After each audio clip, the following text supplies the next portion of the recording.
the meantime, let's go back to New York City. Want to get some updates on the case that is unfolding there regarding Sean Diddy Combs. Man, I ain't gonna lie. It's almost impossible to imagine the depth of the chaos surrounding Sean Diddy Combs right now.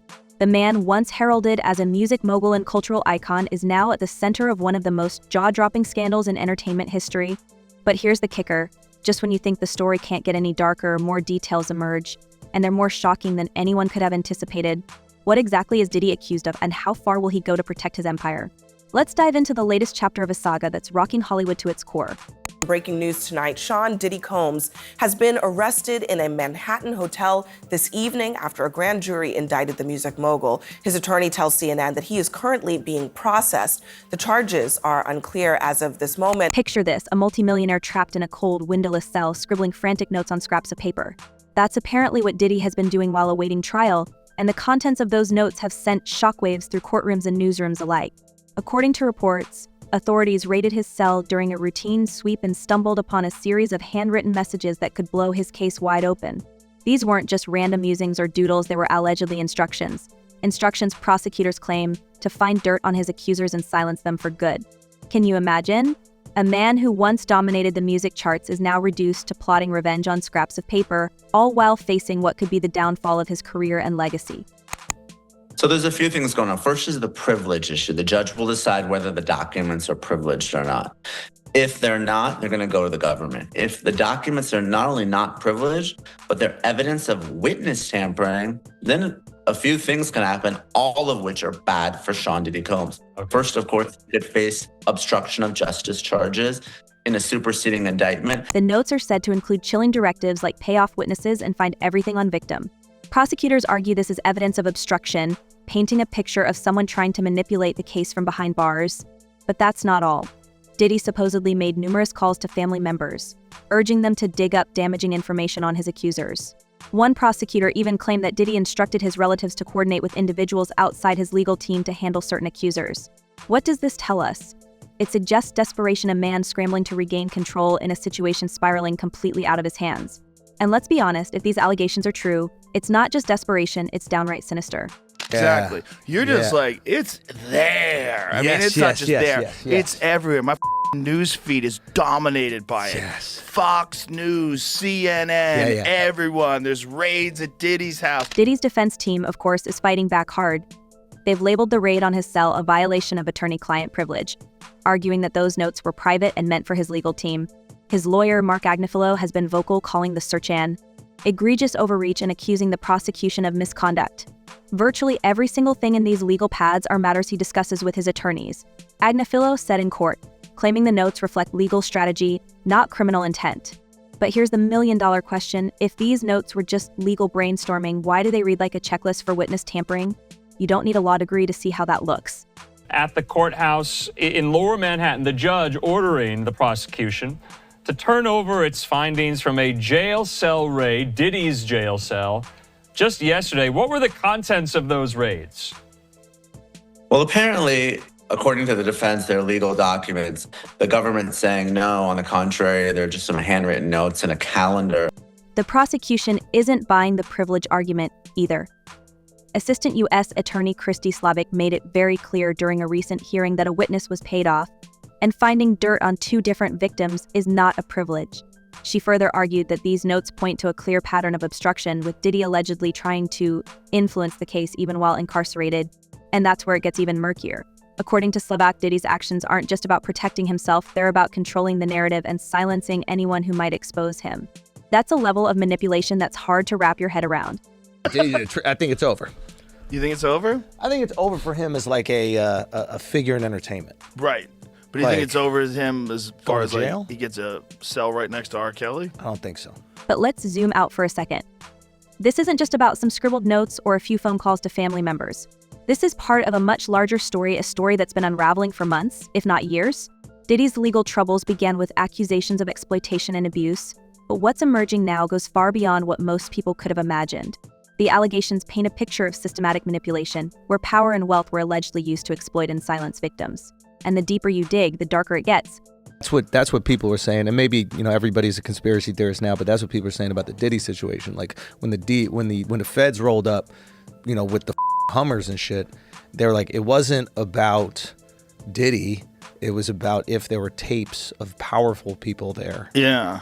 Oh, I'm sure. They were the ones that called. They're like, I need to protect myself, so go in there with all the things and rip any tapes or any evidence. One of the most explosive pieces of evidence against Diddy involves a series of recordings reportedly seized during raids on his properties. These aren't just ordinary recordings, they're said to contain damning footage of Diddy engaging in deeply troubling behavior. According to sources close to the investigation, these tapes were hidden in safes and encrypted drives, suggesting that Diddy went to great lengths to keep them secret. Why? Because if the rumors about their contents are even half true, they could destroy him and possibly implicate others in Hollywood's elite circle. Rumors are that Diddy was running some kind of Epstein-type deal where he was filming everybody, right? That's the rumors, yeah. I don't know that there's any proof or anything other than that. For years, whispers about what really went on at Diddy's infamous gatherings have floated around the entertainment industry. These weren't your average house parties. They were lavish, exclusive, and, according to some, deeply disturbing. Former attendees have described them as anything but ordinary, with some claiming they witnessed acts that left them shaken. And now, with these tapes reportedly in the hands of investigators, the whispers are turning into loud, unavoidable questions. What exactly was Diddy hiding? And who else might be implicated? Rumors are that Diddy was running some kind of Epstein-type deal where he was filming everybody, right? That's the rumors, yeah. I don't know that there's any proof or anything other than that. Meanwhile, Diddy's behavior behind bars isn't helping his case. Beyond the notes and phone calls, prosecutors say he's been coordinating with associates to launch a public relations campaign aimed at swaying public opinion. For instance, he allegedly instructed his children to post celebratory videos of him on social media, hoping to create a more sympathetic narrative. But here's the thing, when you're facing allegations as serious as these, no amount of curated Instagram posts is going to change the facts. If anything, it just makes him look even more calculated. There's people on both sides, right? There's the people on the right that are trying to nail the people that are on the left with this. There's people that are journalists that are trying to nail the people that were involved in this. This is it, yeah. And they've managed to keep that list from coming out, which shows you how powerful certain people are. That should show you a lot. That should be terrifying. And then there are the accusations about how he's treated those closest to him. Cassie Ventura, his former partner, has become a central figure in this story. Her lawsuit, which accuses Diddy of years of exploitation and manipulation, has opened the floodgates for others to come forward. Cassie's bravery in stepping into the spotlight has been widely praised, but it's also put her in the crosshairs of Diddy's alleged attempts to discredit and intimidate his accusers. Prosecutors claim that Diddy has fixated on Cassie, using her as a scapegoat to deflect attention from his own actions. It's a textbook case of gaslighting, and it's as disturbing as it is predictable. What's striking about all of this is how many people seem to have known, or at least suspected what was going on, but chose to stay silent. Over the years, Diddy has surrounded himself with powerful friends, from A-list celebrities to influential business leaders. And while some have distanced themselves in light of recent allegations, others remain conspicuously quiet. It begs the question, how much did they know? And if they knew, why didn't they say anything? The entertainment industry has a long history of protecting its own, but this case could mark a turning point. The question now is whether the people who once stood by Diddy will continue to do so, or whether they'll finally speak out. Harry was hanging with Diddy. I mean, everybody hung with Diddy. That's the other tricky thing. Like, Diddy hung out with everybody. And I've spoken to a bunch of people who are like, yo, great dude, like, always there for you, never asked for a single thing. Till 1 a.m. And then freak off. Everybody says, get out of the house. Yeah. It's like the gremlins start eating after midnight. One thing is clear. This isn't just about Diddy. The allegations against him are sending shockwaves through the entire industry, forcing a reckoning that's been a long time coming. For years, stories of exploitation and abuse have been swept under the rug, dismissed as rumors or exaggerated tabloid fodder. But in today's climate, where survivors are finding their voices and demanding accountability, those days are over. Diddy may be the one facing charges right now, but he's not the only one under scrutiny. The question is, who's next? If that's part of the indictment, that's somewhat like a blackmail. He was blackmailing people to be in the freak-offs. So that's federal. That could be that's a federal charge. He can't blackmail people to say, yo, listen here, you did it once and you're gonna do it again. That ain't gonna make it with the government or nobody. For now, Diddy remains in custody, denied bail for the third time on account of being a flight risk and a danger to witnesses. And as the legal battles rage on, the world is watching, waiting to see how this story unfolds. Will justice be served? Will the truth come out? Or will Diddy's wealth and influence allow him to escape accountability once again? One thing's for sure, this is far from over. The cracks in Diddy's empire are widening, and it's only a matter of time before the whole thing comes crashing down. And when it does, it won't just be Diddy who pays the price, it'll be an entire system that enabled him. The story surrounding Sean Diddy Combs only gets messier as more voices come forward, shining a spotlight on years of alleged abuse, manipulation, and control. It's like peeling back the layers of an onion, each new revelation stings worse than the last. While Diddy's legal team fights tooth and nail to discredit the evidence piling up against him, the sheer number of accusations and lawsuits paint a picture that's nearly impossible to ignore. And right at the center of it all is Cassie Ventura, the whistleblower who has become both a symbol of bravery and a target for Diddy's alleged attempts to silence her. They probably didn't see these notes, and they never will. But if you're Diddy, don't you want your notes back? Yeah. If you've spent so many hours gathering evidence for your side or, strategy or whatever, for me, I'd be oh no, please don't destroy, please return. Cassie's lawsuit was the first domino to fall, and her story is as heartbreaking as it is enraging. According to her claims, Diddy not only exploited her but used his wealth and power to keep her under his control for more than a decade. This isn't just about a toxic relationship, it's about a man who allegedly weaponized his influence to manipulate nearly every aspect of her life. From controlling her finances to dictating who she could speak to. Cassie's allegations paint a chilling portrait of life under Diddy's thumb. And while some might dismiss this as just another celebrity breakup gone sour, the details suggest something far more sinister. Speak with impunity about the Illuminati because I know who you would have to be in order for what I'm saying to bother you, number one. Right. Number two, I know your big secret. I know that you're not the Illuminati, I am. So... One of the most jaw-dropping accusations in Cassie's lawsuit is her claim that Diddy orchestrated elaborate schemes to humiliate and intimidate her. At one point, when she tried to distance herself from him, he allegedly retaliated by targeting people close to her.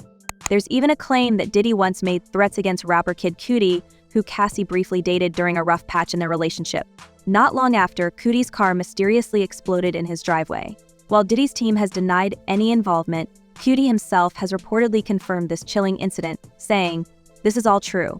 It's the kind of detail that feels ripped straight from a Hollywood thriller. But for Cassie, it was her reality.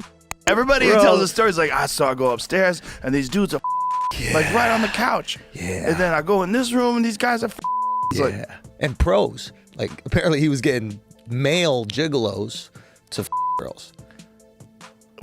Girls? Yeah, that was one of the rumors, the male freak off. So he would gigolos. hire the professional to have with the girls. And I think he would watch allegedly. But the alleged abuse wasn't just emotional, it was also physical. In one particularly disturbing incident detailed in her lawsuit, Cassie claims Diddy struck her so violently that she bled, then hid her away in a hotel room to prevent anyone from seeing her injuries. This wasn't an isolated event either. Cassie describes a pattern of violence that left her living in constant fear, with Diddy's staff allegedly complicit in covering up his actions. And while Cassie eventually found the courage to escape, the scars, both literal and emotional, are something she says she'll carry for the rest of her life. Since filing her lawsuit, Cassie has endured relentless scrutiny and backlash, but she hasn't backed down. Her decision to speak out has inspired others to come forward, creating a domino effect that's exposing what some are calling one of the biggest scandals in the entertainment industry. At least 4 additional lawsuits have been filed against Diddy in recent weeks, each one adding more weight to the growing list of allegations. These aren't just anonymous claims, either real people, some of whom were once part of Diddy's inner circle, are putting their names and faces on the line to hold him accountable. So Diddy, if you're just joining us here, was just arrested and taken into federal custody in New York tonight. Sources tell TMZ Homeland Security swooped into a Midtown hotel late Monday where Diddy was staying, and they arrested him. One of the most striking aspects of these lawsuits is how similar the stories are. While each victim's experience is unique, there's a common thread of manipulation, control, and intimidation. It's as though Diddy operated within a carefully constructed system designed to keep his victims silent and compliant.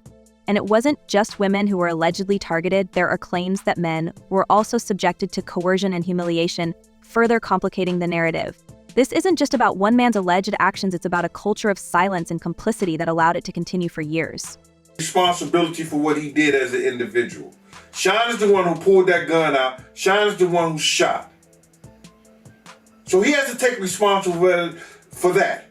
He put that gun back in his... What's even more unsettling is the role that Diddy's wealth and influence may have played in enabling this behavior. For decades, he was seen as untouchable, a titan of the music industry whose success made him immune to accountability.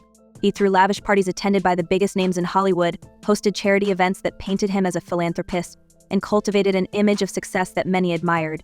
But behind the scenes, according to these allegations, was a man who used his power not to uplift others but to control and exploit them. And that has nothing to do with him having this baby or him having this side girl for almost 15 years. The parties, in particular, have become a focal point of the investigation. Once seen as glamorous and exclusive, they're now being described by former attendees as chaotic and deeply disturbing. Witnesses claim these gatherings often spiraled into something far darker, with some alleging they were pressured into situations they didn't consent to. And while Diddy's team has dismissed these accounts as baseless rumors, the sheer number of people coming forward suggests there's more to these stories than meets the eye. Charges are. I have information that he was arrested tonight at a Manhattan hotel. He is currently being processed. I heard from his attorney they are still maintaining his innocence. They said that in anticipation of these charges that Diddy relocated to New York. One former attendee, Tanya Wallace, has gone on record describing what she says she witnessed at one of Diddy's infamous events. According to her, the atmosphere was anything but celebratory. She claims there were moments that left her deeply uncomfortable, including seeing individuals who appeared to be far too young to be at such a gathering. While Wallace has faced her share of skepticism, her account aligns with others who have described similar experiences. If these allegations are true, it raises troubling questions about how such behavior was allowed to continue for so long and who else might have been involved. The fact that so many high-profile names have been linked to Diddy's parties only adds another layer of intrigue to this unfolding saga. Over the years, his events attracted a who's who of Hollywood, from actors and musicians to politicians and business moguls. While many of these individuals likely had no knowledge of the darker side of these gatherings, their association with Diddy has come under intense scrutiny. Some have even gone so far as to delete old photos and social media posts in an attempt to distance themselves from the controversy. It's a stark reminder of how quickly public perception can shift, especially when new information comes to light. That's it. If it is privilege, of course they won't. But if it really is what the prosecution says, that has nothing to do with the case, or even worse, it's actually evidence of witness tampering, because we all know the attorney-client privilege, there's a crime fraud exception. You can't use your lawyer to perpetuate a future or continuing fraud or crime. So if the documents are what the government says they are, they're going to get them again. And again, it's just going to be a matter of days, because I don't expect. But let's not forget the focus here isn't just on what happened at these parties. It's about the victims who are finally finding their voices after years of silence. One of the most heartbreaking aspects of this case is how many people felt they had no choice but to stay quiet. Whether out of fear, shame, or a belief that no one would believe them, these individuals endured unspeakable trauma in isolation. Now, thanks in part to Cassie's bravery, they're stepping forward and demanding justice. Diddy's response to all of this has been, predictably, defensive.